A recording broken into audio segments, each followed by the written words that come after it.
Hello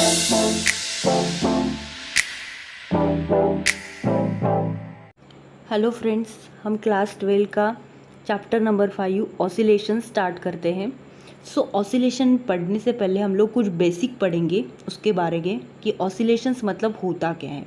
okay, oscillation के पहले linear motion क्या होता है, एंगुलर मोशन क्या होता है, ये रिस्टोरिंग फोर्स क्या होता है, ये हम लोगों ने 11th में पढ़ा है। Restoring force, linear motion, angular motion. और उसके पहले भी हम लोगों ने फर्स्ट चैप्टर देखा था रोटेशनल एंड डायनामिक्स में, उसमें भी हम लोगों ने ये पढ़ा था। ओके, अभी देखते हैं हम लोग पहले ये लीनियर मोशन मतलब क्या होता है। उसके पहले तो हम लोग मोशन पढ़ेंगे। अभी तक हम लोग बोलते हैं मोशन मोशन, ये मोशन होता क्या है। मोशन मतलब क्या होता है, जैसे कि मैं यहाँ पे एक रोड निकाली हूँ, रोड पे कोई एक व्हीकल है, तो एक व्हीकल ये पहले तो इस पोजीशन पर था स्टार्टिंग में, बट उसने अभी अपना पोजीशन चेंज कर दिया, ये यहाँ पे चला गया। क्यों चला गया, मतलब उसने एक ऑब्जेक्ट ने चेंज इस पोजीशन ओवर टाइम, एक टाइम में, सर्टन टाइम में उसने अपना एक पोजीशन चेंज किया। मतलब motion of an phenomena in which the object changes position over time, उसी को ही हम क्या बोलेंगे, मोशन बोलेंगे। ओके, अभी देखो उसके बाद रोटेशन की बात करते हैं। रोटेशन मतलब, रोटेशनल मोशन मतलब क्या होता है, जो एक्सिस के अलोंग मोशन करता है उसको ही हम रोटेशनल मोशन बोलते हैं। तो रोटेशनल मतलब एक एग्जांपल देती हूँ। ये डोर है हमारा, हमारे घर में जो डोर होता है वो एक एडेज को अटैच है। मतलब ये एक एडेज के अटैच होने के कारण ही ये डोर क्या होता है, अभी मूव हो रहा है। ओके, एक डोर जो है वो मूव किसके कारण हो रहा है, ये एडेज के कारण। मतलब इसको ही हम लोग क्या बोलेंगे, एक्सिस पॉइंट बोलेंगे। तो एक्सिस के अलोंग जो मोशन करता है उसको हम रोटेशनल मोशन बोलेंगे। क्लियर है। नेक्स्ट हम देखते हैं angular motion. Angular motion and linear motion देखेंगे। तो उससे पहले हम एंगुलर मोशन देखते हैं।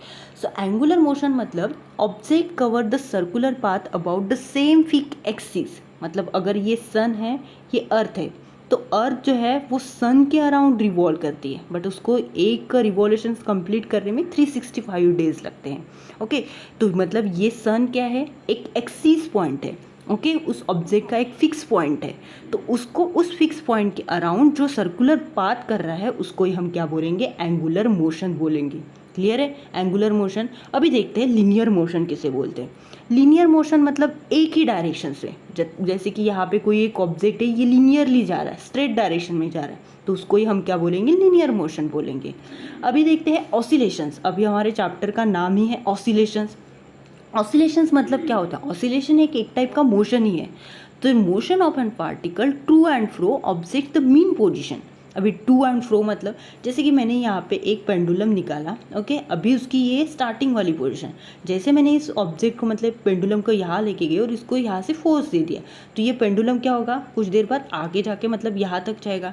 मतलब ये उसकी हुई एक मीन पोजीशन। ओके, तो अभी मैंने डेफिनेशंस क्या बताई ऑसिलेशंस की, motion of an particle to and fro about the mean position. To and fro का मतलब होता है ये टू जाएगा फिर से फ्रो, टू फ्रो, ये ऐसी कंडीशन करता रहेगा। मतलब ये टू रहा तो ये फ्रो रहेगा, अगर ये टू कंसिडर करते हैं तो ये फ्रो रहता है। ओके, तो ये टू एंड फ्रो का कंडीशन समझ गए। ये टू एंड फ्रो कंडीशन होता है at a mean position. Mean position मतलब अभी ये स्टार्टिंग वाली पोजीशन है, अगर मैंने यहाँ से फोर्स लगा दिया तो ये इस मीन पोजीशन के पास आएगा, मीन पोजीशन से फिर से ये अपने फाइनल पोजीशन में जाएगा। मतलब ये ऑसिलेशन कर रहा है टू एंड फ्रो में, तो इसी को ही हम ऑसिलेशंस बोलेंगे। अभी देखते हैं, हम अपने चैप्टर की ओर आते हैं। चैप्टर में देखते हैं रिस्टोरिंग फोर्स। रिस्टोरिंग फोर्स के भी बारे में देख लेते हैं थोड़ा सा overview.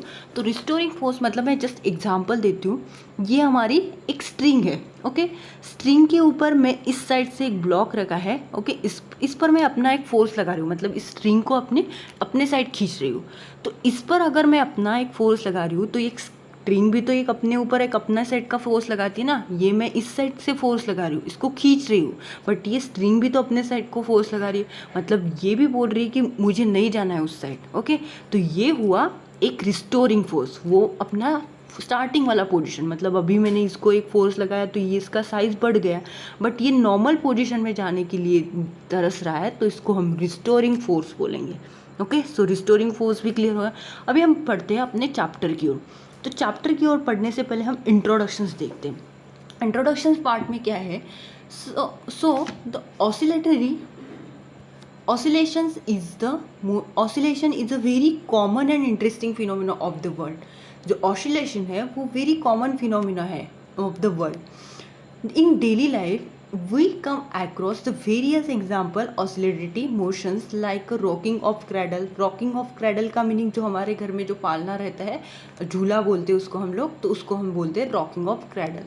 स्वैगिंग of a swing, motion of the pendulum of a clock. जैसे कि हमारे घर में कोई क्लॉक रहती है तो क्लॉक का पेंडुलम जैसे 12 बजे एग्जैक्ट बजता है, तो नॉर्मल में तो ये टू एंड फ्रो का कंडीशन ही होता है. ओके ये up and down motion. And needle swing. Needle swing machine मतलब जो हमारी सिलाई की मशीन होती है उसको निडल स्विंग मशीन्स बोलते हैं. तो ये सब एग्जाम्पल है ऑसिलेशंस के. ओके तो यहाँ पे मोस्टली एक डेफिनेशंस भी दिया है, तो डेफिनेशंस देखो क्या है. In motion repeats after the certain interval time of periodic motion, the object mostly to and fro or up and down. तो एक तो वो to and fro conditions करेगा, otherwise up and down conditions करेगा. So oscillatory motion is a periodic motion in this chapter. तो हम लोगों को ये सब पॉइंट पढ़ने हैं, मतलब सिंपल हार्मोनिक मोशन, SHM जो होता है वो सब हम लोगों को इस चैप्टर में पढ़ना है. नेक्स्ट पॉइंट देखते हैं पीरियोडिक मोशन. सो पीरियोडिक मोशन मतलब क्या होता है, any motions which repeats itself after the definite interval of a time is called periodic motion. मतलब इसका हम एग्जाम्पल के थ्रू समझते हैं. जैसे कि मैंने अभी कुछ देर पहले बताया था, ये सन है, ये मून है, सॉरी ये अर्थ है. तो अर्थ जो है वो रिवॉल्व होती है सन के अराउंड, मतलब ये अपना एक कंप्लीट पाथ कंप्लीट करती है, एक पाथ कंप्लीट करती है 365 डे में. वो 365 डे में एक पाथ कंप्लीट करने के बाद रुक थोड़ी ना जाती है, वो फिर से अपना कंटिन्यू रिपीटिंग प्रोसेस वही करती है. तो इसी प्रोसेस को हम पीरियोडिक मोशंस बोलते हैं. तो any motion which repeats itself after a definite interval of time is called periodic motion. So just example के लिए आप लोगों के पास पॉइंट है, a motion of a moon around the earth. Second example, motion of after another particles around the sun. मतलब कुछ जैसे कि सन के अराउंड अर्थ रिवॉल्व होती है, तो उसी तरह प्लैनेट्स भी अराउंड होते हैं सन के around. So next example, the motion of an electrons around the nucleus. Nucleus के अलोंग भी, मतलब सपोज ये न्यूक्लियस है, न्यूक्लियस के अलोंग क्या होता है, पार्टिकल्स रिवॉल्व होते हैं. ये न्यूक्लियस के अलोंग इलेक्ट्रॉन्स मूव होते रहते हैं. ओके तो ये भी एग्जाम्पल्स हम लोग लिख सकते हैं. सो नेक्स्ट है, a body performing periodic motion goes on repeating and the same set of movement. मतलब इसका एक सेट बनता है. सेट मतलब जैसे कि अभी मैंने एक सन का एग्जांपल ही लेते, तो अगर ये सन है, ये अर्थ है, तो अभी मैंने बताया ये 365 डे अपना कंप्लीट करती है, तो इसको एक कंप्लीट रिवॉल्यूशन, मतलब ये क्या हो गया, एक कंप्लीट सेट बन गया. तो same set of the movement, the time taken the one of such set movement, मतलब एक सेट उसने अपना एक कंप्लीट किया, तो उसी को ही हम बोलेंगे पीरियड्स और पीरियोडिक टाइम बोलेंगे. तो नेक्स्ट पॉइंट देखते हैं ऑसिलेटरी मोशन. अभी ये ऑसिलेटरी मोशन मतलब क्या होता है, ऑसिलेटरी मोशन मतलब अभी कुछ देर पहले बताया था मैंने टू एंड फ्रो वाला कंडीशन, उसको या अप एंड डाउन वाला भी कंडीशन बोलते हैं या टू और फ्रो वाला कंडीशन. तो यहाँ पे ऑसिलेटरी मोशन की डेफिनेशन क्या है, it is the periodic motion here the motions of an object mostly to and fro and up and down. जैसे कि यहाँ पे एक पेंडुलम है, तो ये टू और ये फ्रो ऐसी कंडीशंस फॉलो करेगा, तो उसी को ही हम क्या बोलते हैं, ऑसिलेटरी मोशंस बोलते हैं. तो इसके examples, motion of an pendulums of a clock, जैसे क्लॉक के बीच में जो पेंडुलम्स लगा रहता है वो भी ऑसिलेटरी मोशन का एग्जांपल है. उसके बाद हम जो गिटार बजाते हैं, वॉयलिन होती है, उसकी स्ट्रिंग जो रहती है वो भी हम लोग क्या करते हैं, एक तो ट्रू एंड फॉर, नहीं तो अप एंड डाउन प्रोसेस करते हैं. वो सब एग्जाम्पल है ऑसिलेटरी मोशंस के. और एक मोस्ट इंपॉर्टेंट पॉइंट आप लोगों को याद रखना है, every oscillatory motion is periodic but every periodic motions need not be the oscillatory. मतलब जो ऑसिलेटरी मोशंस होते हैं वो पीरियोडिक हो सकते हैं, बट पीरियोडिक मोशंस वो सभी ऑसिलेटरी मोशंस नहीं होते हैं. ओके सो नेक्स्ट पॉइंट की ओर बढ़ते हैं. In oscillatory motion, its displacement, velocity, acceleration be represented by the sin cosine function. जैसे कि अभी तक हम लोग रोटेशनल डायनामिक्स में देखते आ रहे थे, डिस्प्लेसमेंट के लिए x यूज़ करते थे, वेलोसिटी के लिए v, एक्सेलरेशन के लिए ये, बट ये सब यहाँ पे हम लोगों को यूज़ नहीं करना है. हम लोगों को क्या रिप्रेजेंट करना है, सिर्फ साइन एंड कोसाइन की फंक्शन. जो साइन एंड कोसाइन फंक्शंस होते हैं उसी फंक्शंस को हम लोग क्या बोलते हैं, हार्मोनिक फंक्शंस बोलते हैं. ओके, तो हम लोगों को अभी पढ़ना है सिंपल हार्मोनिक मोशन मतलब क्या होता है। सिंपल हार्मोनिक मोशन, तो सिंपल हार्मोनिक मोशन मतलब अ simplest form of oscillatory periodic motion, the simplest of the simple harmonic motion, या उसको शॉर्टकट में SHM भी बोलते हैं। तो सिंपलेस्ट फॉर्म मतलब ऑसिलेटरी पीरियोडिक मोशन का सिंपलेस्ट फॉर्म, ओके, उसी को ही हम क्या बोलेंगे, सिंपल हार्मोनिक मोशन। तो यहाँ पे एक उसकी डेफिनेशंस दिए, तो क्या है, every particle of oscillatory body moves to और fro about its mean position along the certain fix path. तो देखो, जैसे कि एवरी पार्टिकल ऑसिलेटरी बॉडी, ये जो आप लोगों को यहाँ पे पेंडुलम दिया है, तो वो क्या कर रहा है, टू एंड फ्रो वाली कंडीशंस कर रहा है। जैसे कि मैंने अभी बताया था ये पेंडुलम है, तो ये पेंडुलम क्या करेगा, एक तो टू करेगा, नहीं तो फ्रो कंडीशंस करेगा, बट ये अलॉन्ग्स इट मीन पोजिशन, एक मीन पोजीशन, ये उसकी मीन पोजीशन है। तो along its mean position certain fix path, उसका कुछ पाथ होगा। अगर वो ट्रू एंड फ्रो कंडीशन करता है तो वो कभी हो सकता है यहाँ पे करे, वो कभी हो सकता है यहाँ पे करे, हो सकता है ये स्ट्रेट लाइन में भी करे, ओके, ये ऐसे घूमते घूमते यहाँ तक चला जाए, बट इसके अबाउ नहीं जा सकता ना। मतलब ये क्या कर रहा है, एक सर्टन फिक्स पाथ में अपना एक मोशन प्रोवाइड कर रहा है, ओके, उसी को हम बोलेंगे सिंपल हार्मोनिक मोशन। अभी सिंपल हार्मोनिक मोशन भी टू वेज में कंसिडर्ड होते, एक लीनियर एंड दूसरा है एंगुलर।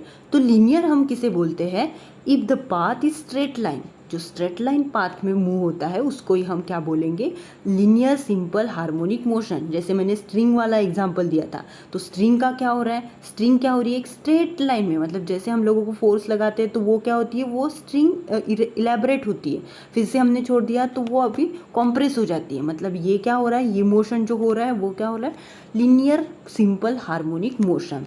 अभी angular simple harmonic motion, angular simple harmonic motion मतलब and the path of an arc of a circle, it is called the simple harmonic motion। जैसे कि यहाँ पे देखो, यहाँ पे A पॉइंट है, यहाँ पे B पॉइंट है, तो ये अपना एक पाथ एक आर्क में कंप्लीट कर रहा है, ये पूरा सर्कुलर पाथ में नहीं कर रहा है। मतलब ये तो हो गया, तो ये क्या होगा, पीरियोडिक मोशन होगा। तो हम लोग यहाँ पे पीरियोडिक मोशन नहीं कर रहे हैं, only an arc of an circle, circle का एक आर्क, यहाँ पे एक एंगल क्रिएट हुआ, तो ये एंगल में ही क्या करेगा, टू एंड फ्रो वाली कंडीशन करेगा, एक तो टू करेगा अदरवाइज फ्रो करेगा, टू करेगा अदरवाइज फ्रो करेगा। मतलब उसी कंडीशन को हम बोलते हैं एंगुलर सिंपल हार्मोनिक मोशंस बोलते हैं, ओके। तो यहाँ पे मैंने डायग्राम्स भी निकाल के दिए। सो नेक्स्ट पार्ट हम लोग देखते हैं पीरियड्स एंड और टाइम पीरियड। तो टाइम पीरियड का मतलब अ simplest interval of a time after which the to and fro motion is repeated, it is called the period of time। तो हम लोग एक टू एंड फ्रो वाली जो कंडीशंस बोलते हैं उसको ये बोलते हैं पीरियड ऑफ टाइम। उसके बाद फ्रीक्वेंसी, फ्रीक्वेंसी जो है वो हम लोग एन से डिनोट करते हैं। तो क्या है उसकी definition, the number of oscillations complete per unit time, per unit time मतलब एक सेकेंड में वो कितना रिवॉल्यूशन कंप्लीट करती है। जैसे कि मैंने अभी यहाँ पे ये पेंडुलम बता दिया, तो ये पेंडुलम क्या कर रहा है, एक अपना रिवॉल्यूशन, ये यहाँ से लेके टू एंड फ्रो वाली कंडीशन, ये अपना एक रिवॉल्यूशन कितने टाइम में कंप्लीट कर रहा है, उसको ही हम क्या बोलेंगे, फ्रीक्वेंसी। मतलब एन नंबर ऑफ, उसके लिए हम फ्रीक्वेंसी के लिए डिनोट करते हैं, फ्रीक्वेंसी ऑफ मोशन।